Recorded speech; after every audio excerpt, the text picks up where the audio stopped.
Olá, tudo bem? Aqui é o professor Átila, seja bem-vindo. Eu quero lhe apresentar uma partida onde o Bob Fischer tinha 13 anos e ele jogou contra um jogador muito experiente, que é o Donald Byrne. Ele tinha o dobro da idade de Fischer, 26 anos. Essa partida aconteceu em 1956 e ela ficou conhecida como o jogo do século. Eu vou lhe apresentar essa partida utilizando um tabuleiro que eu chamo tabuleiro raio-x, ou seja, o tabuleiro RX, que vai mostrar passo a passo a estratégia dos dois jogadores, ok? Então, se tiver qualquer dúvida, por favor, deixe nos comentários aqui embaixo, que ali eu interajo com você. Venha comigo, vamos lá!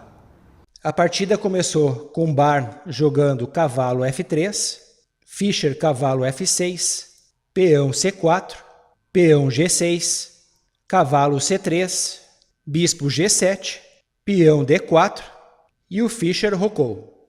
Aqui nós temos o nosso tabuleiro RX, que ele mostra as casas que estão sendo controladas pelas brancas e pelas pretas.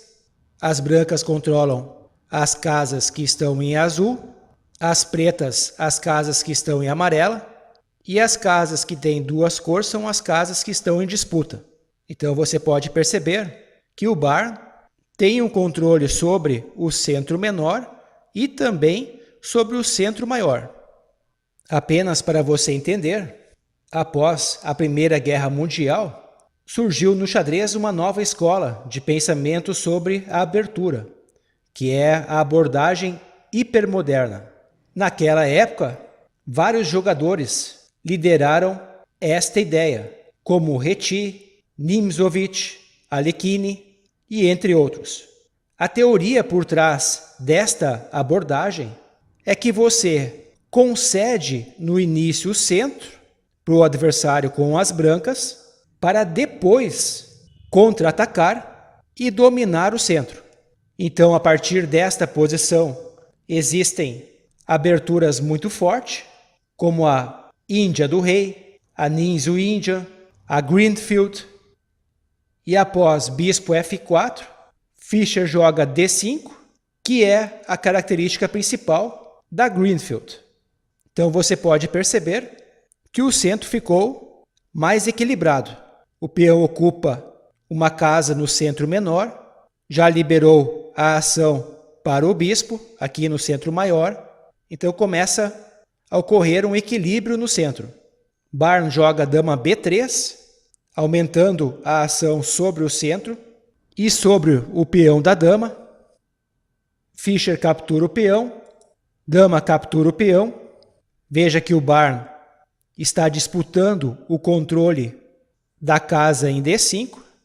Então agora Fischer joga C6 e controla a casa em D5. Byrne joga E4, lutando pelo controle desta casa e ampliando seu controle no centro. Então veja que os dois estão lutando pelo controle do centro. E agora o Fischer joga cavalo para D7. Então veja que com essa jogada, talvez você pense que o Fischer cometeu um erro, pois o centro menor e maior está com controle a favor do Byrne. Esta jogada tirou a ação da dama sobre o centro e também do bispo sobre o centro. Mas, na verdade, essa é uma jogada apenas para manobrar o cavalo para uma casa melhor.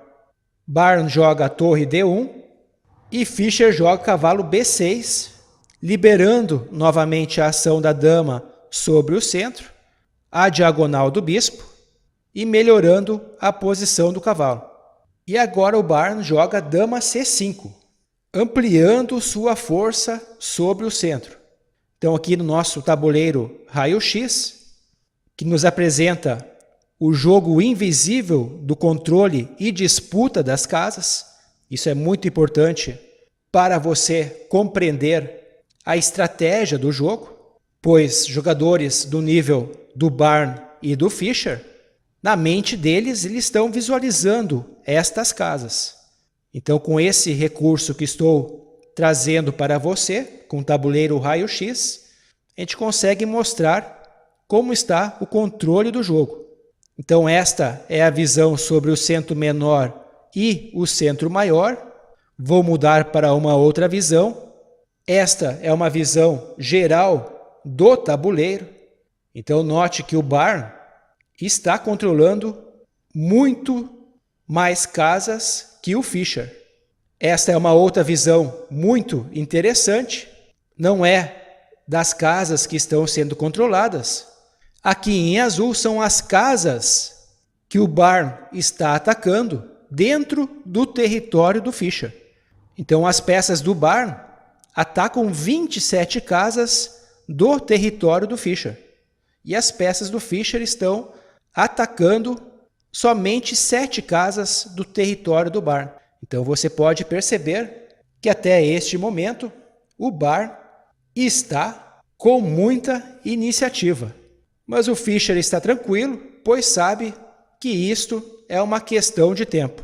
Voltando à visão sobre o controle do centro, continuando a partida, o Fischer ativa o seu bispo, coloca ele em jogo, cravando o cavalo, e aqui o Barn deveria ter jogado bispo E2 para cortar o efeito desta cravada.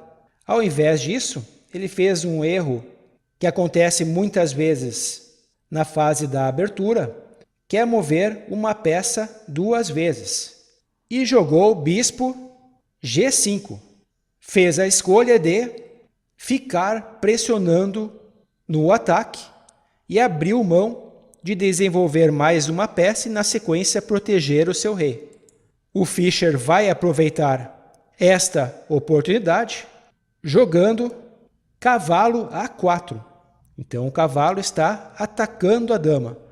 Aqui o Barn jogou dama A3. Você pode pensar, Fischer deu de graça esse cavalo? Vamos ver.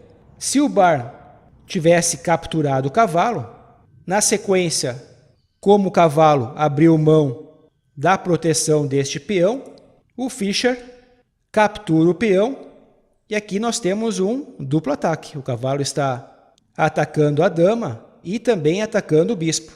Se o Barn jogasse dama C1, dama A5 cheque, cavalo C3, bispo captura o cavalo, peão captura o bispo, cavalo captura o bispo.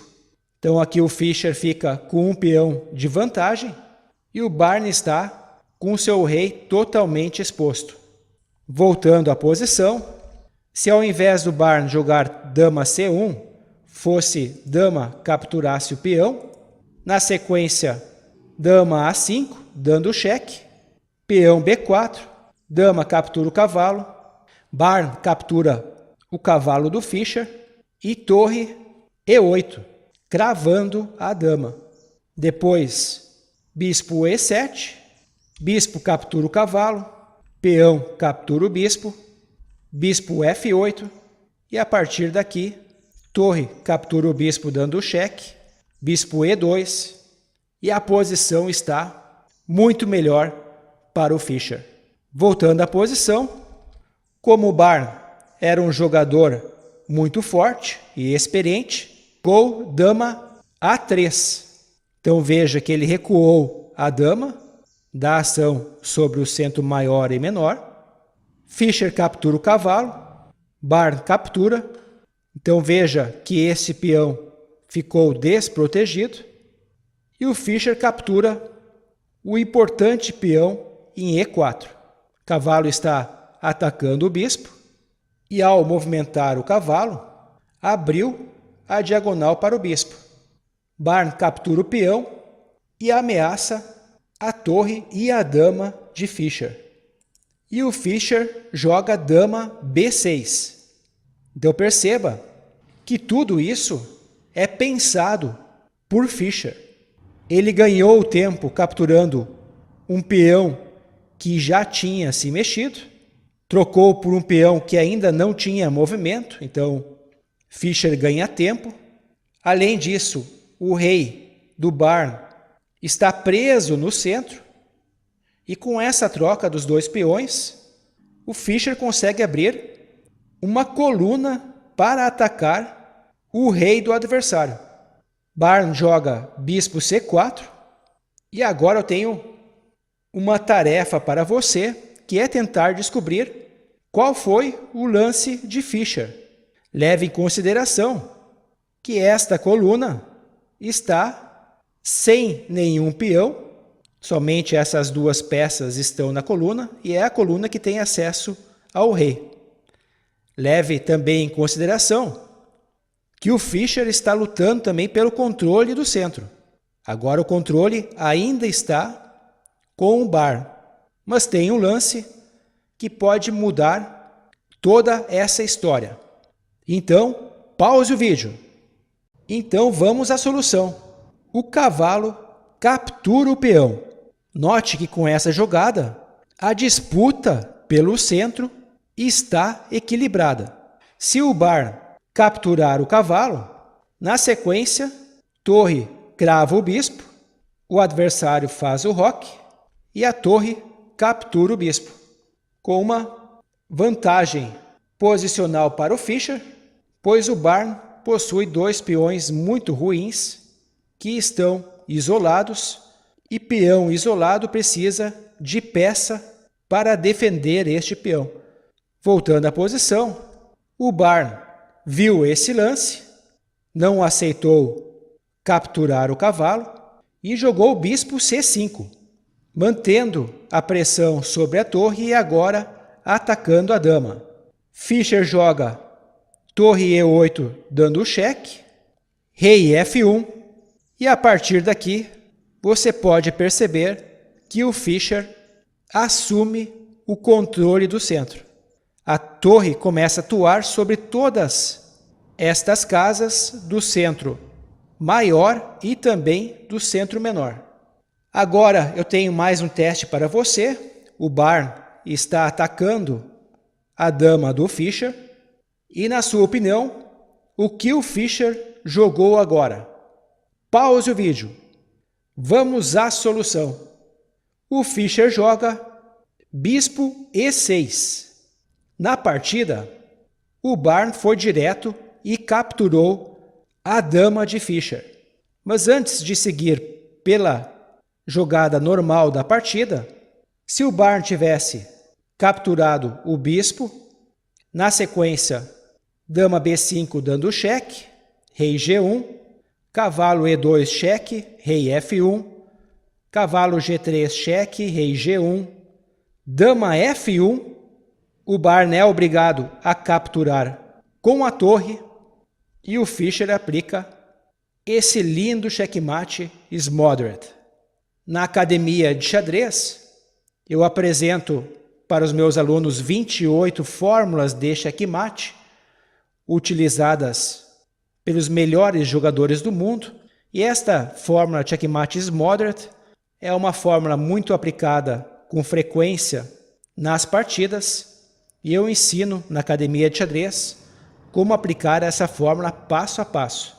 Voltando à posição, se o Barn capturasse o cavalo, a partida seguiria dama captura o bispo de Fischer atua na longa diagonal, aqui as damas seriam trocadas, torre captura o bispo e nessa posição Fischer vence esta partida. Então mostrei duas possíveis análises se o Barn não tomasse a dama. Então veja que nesse momento da partida o Barn aceitou o sacrifício da dama. Bispo captura a dama e o bispo captura o bispo dando cheque e o rei vai para G1. Então aqui quero lhe mostrar como está o raio-x do tabuleiro. Lhe mostrei que o Barn no início dominava todo o centro, tinha controle de muitas casas do tabuleiro e também as suas peças atacavam muitas casas no território do Fischer. Então agora perceba que o Fischer possui maior controle sobre o centro, mesmo não tendo a sua dama. O controle de casas ficou equilibrado. Agora a Fischer controla 29 casas e o Barn controla 28 casas. E sobre a ação das peças do Fischer no território do Barn, então veja que as peças do Fischer estão atacando 16 casas no território do Barn. E as peças do Barn também controlam 16 casas no território do Fischer. E a partir daqui, o Fischer vai começar uma estratégia para dominar completamente o centro e o tabuleiro. A partida seguiu com o Fischer jogando cavalo E2 dando cheque, rei F1, cavalo captura o peão, liberando a ação do bispo, um cheque descoberto, rei G1, cavalo E2 cheque, rei F1, cavalo C3 cheque e atacando a torre, rei G1, peão captura o bispo, agora a torre ataca a dama e o cavalo ataca a torre. Dama B4, atacando o bispo, Fischer joga torre A4, defendendo o bispo, dama captura o peão e cavalo captura a torre. Então vamos para o nosso tabuleiro raio-x, tabuleiro RX. Então a partir daqui o Fischer tem um amplo controle do centro menor e também do centro maior. Em relação às casas do tabuleiro, o Fischer já controla 33 casas e o Barn está controlando 21 casas. E as peças do Fischer atacam 21 casas no território do Barn e o Barn ataca somente 11 casas no território do Fischer.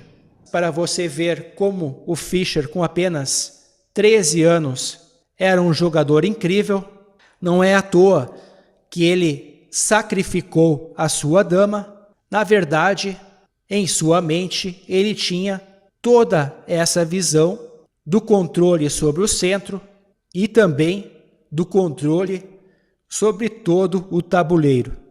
Antes de continuar a partida, que agora é uma questão de tempo, veja que o Barn está jogando com uma torre a menos, pois essa torre está sem nenhuma ação. Se você está gostando da análise desta partida, que mostra a partida do jogo do século, através de uma outra visão, mostrando o raio-x do tabuleiro e toda a estratégia envolvendo os dois jogadores. Então, se você está gostando, por favor, deixa o seu like neste vídeo. Também aproveite e siga o meu canal e também clique no sininho para ser avisado quando eu publicar novas análises como essa. A partida seguiu com o peão para H3, com a ideia de liberar a torre.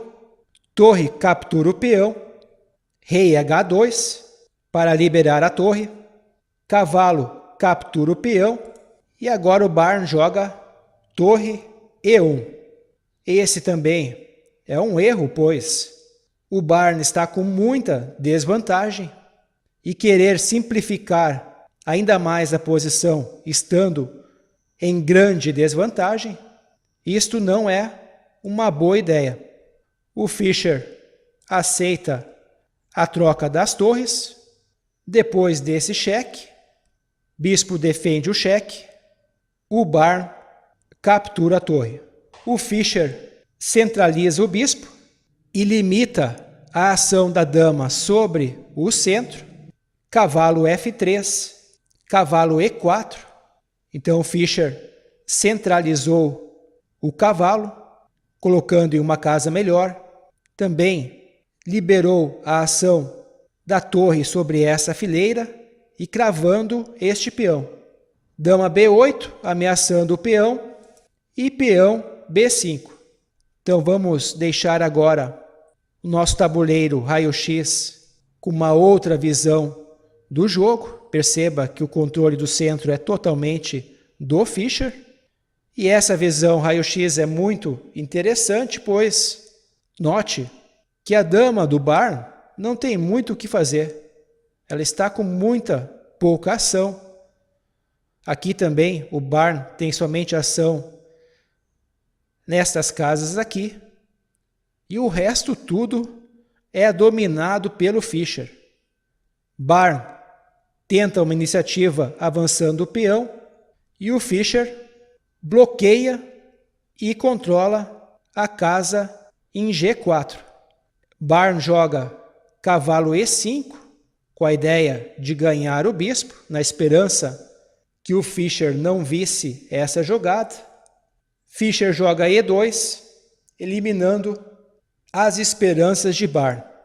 Agora vamos por uma outra visão raio-x do tabuleiro. Fischer ataca 22 casas no território do Barn. Barn está atacando 17 casas do território do Fischer. E a partir deste momento, o Fischer vai mobilizar todas as suas forças para caçar o rei. Depois do Barn jogar rei G1, Fischer joga bispo C5, dando cheque, colocando o seu bispo no centro do tabuleiro. Aqui, brevemente, Barn jogou F1, mas se ele jogasse rei para H2, o Fischer teria um pouco mais de trabalho com um checkmate em 8 lances. Rei H3, bispo E6, cheque, bloqueio, cheque, peão captura o peão, cheque, rei G2, libera o cheque descoberto da torre, e na sequência, torre A1, cheque, rei G2, torre G1, cheque, e aplica o checkmate do gancho. Então esse é um checkmate muito interessante, que eu ensino passo a passo como você aplica esse checkmate na academia de xadrez. Faz parte de uma das 28 fórmulas de checkmate utilizadas pelos campeões de xadrez. Geralmente ele é aplicado com o cavalo defendendo a torre e o peão defendendo o cavalo. Então é um checkmate muito interessante. Voltando à posição, Barn jogou o rei F1, indo em direção à fogueira, cavalo G3, cheque. Note que o Fischer está empurrando o rei adversário. Rei E1, única casa. Bispo B4, cheque. Rei D1, única casa. Bispo B3, cheque. Rei C1, única casa. Cavalo E2, cheque. Rei B1. E agora o Fischer prepara o checkmate de Vukovic. Cavalo C3, dando cheque. Rei C1, única casa. E torre C2, aplica o checkmate de Vukovic. O cavalo controla estas duas casas de fuga. Então esse também é um checkmate muito interessante que eu ensino passo a passo na academia de xadrez. Chegamos ao final desse vídeo. Eu espero que você tenha gostado desta visão sobre o jogo do século. Então, se você gostou, por favor, deixe o seu joinha, deixe o seu like, inscreva-se no canal, ative o sininho, que assim você será notificado com novas partidas utilizando esse mesmo método.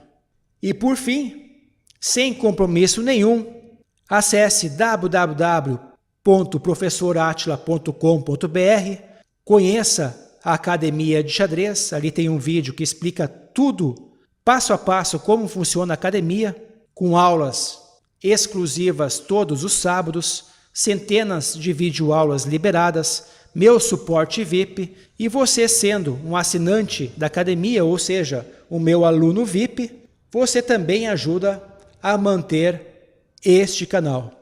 Ok? Mais uma vez, muito obrigado, um forte abraço e até mais!